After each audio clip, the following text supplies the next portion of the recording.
Yes, I was born in Chicago, actually, and moved back to Mound, Louisiana, which was my mother's hometown. Before I turned a year old, my parents separated and ultimately divorced. And later on, my mother remarried, and we moved to Baton Rouge. And her husband adopted us, my brother and I, and they had a daughter together. And I had a great childhood. I grew up in my very young years on my grandfather's farm in Madison Parish, and that's really, in a way, what we've always considered to be home. And we spent a few years in Baton Rouge and then moved to Sarasota, Florida, and later Venice, Florida. Sarasota was where my father was from, and we lived there for a short period of, well, I guess probably 2 years before we moved back to Monroe. And we're really interested in moving back to Madison Parish, but at the time there were many more opportunities for a young lawyer here in Monroe, and so we moved back here in the summer before I started the 6th grade. So one of my elementary years, I went to 3 different schools during that year. I had started in Baton Rouge, then went to Sarasota, and finished the school year in school in Venice, Florida.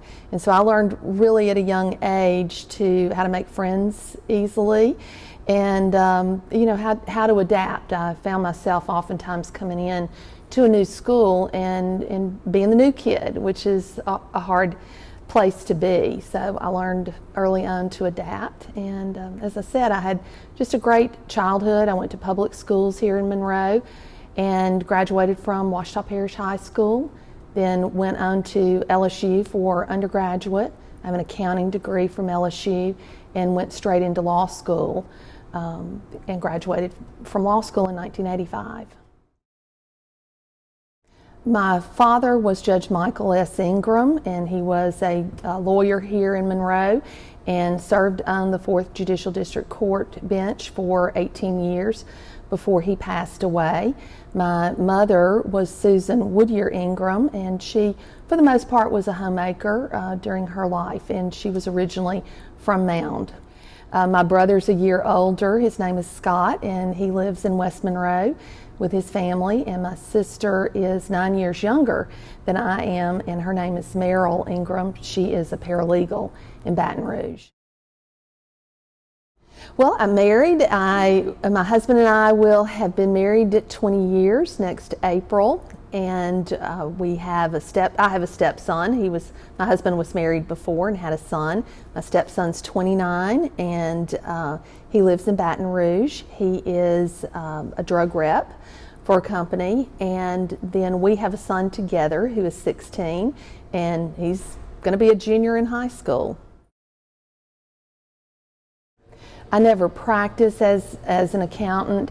My intent originally was to become a tax attorney, and at the time that I graduated from undergraduate, you actually had to have your undergraduate degree in hand to sit for the CPA exam, and the exam was given just prior to our graduation date.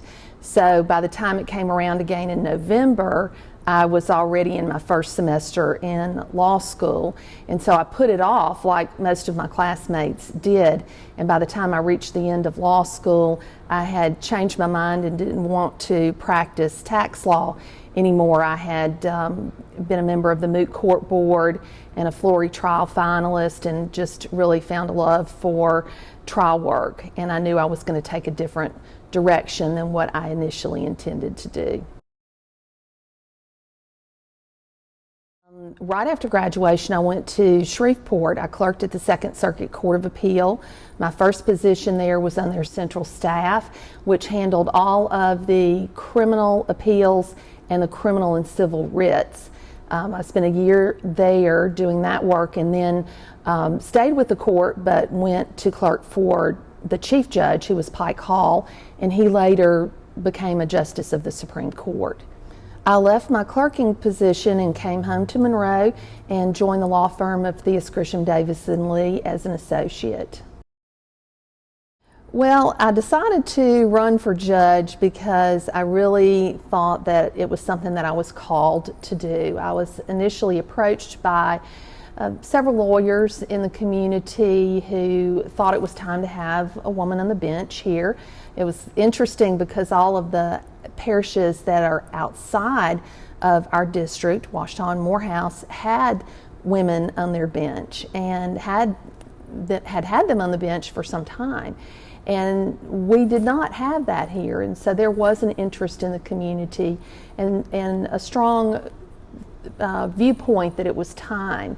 I had not really considered that myself and thought that it was really a little too early. I was only 39 at the time, and I just thought that this was a job for older men.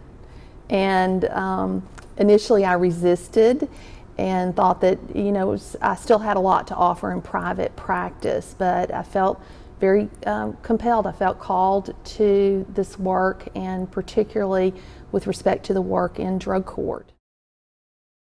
When I was elected in 2000, my father was still a member of this bench, and it was such a great privilege to be able to serve on the same bench with him. We did not have the opportunity to practice law together because he was elected in the fall before I graduated from law school in the spring. And so we never had that opportunity, even though we had desired to do that.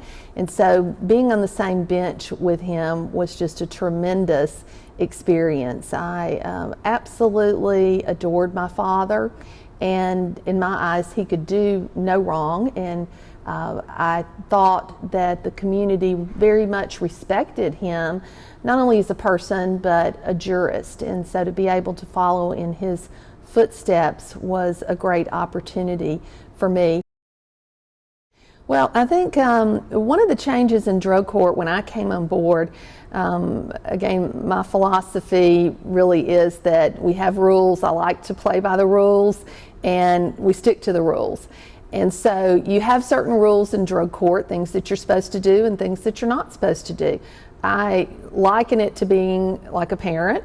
Sometimes you set the boundaries for your children. You know they're going to push the boundaries, and you have to have some consequences in place. So it's a challenge to make sure that you're treating everybody fairly, but looking at each case individually. My husband says that really he thinks I'm a glorified school principal. Well, I think one of the things that, one of the ways that I have been able to impact the system is to try to look for ways to make the process more efficient.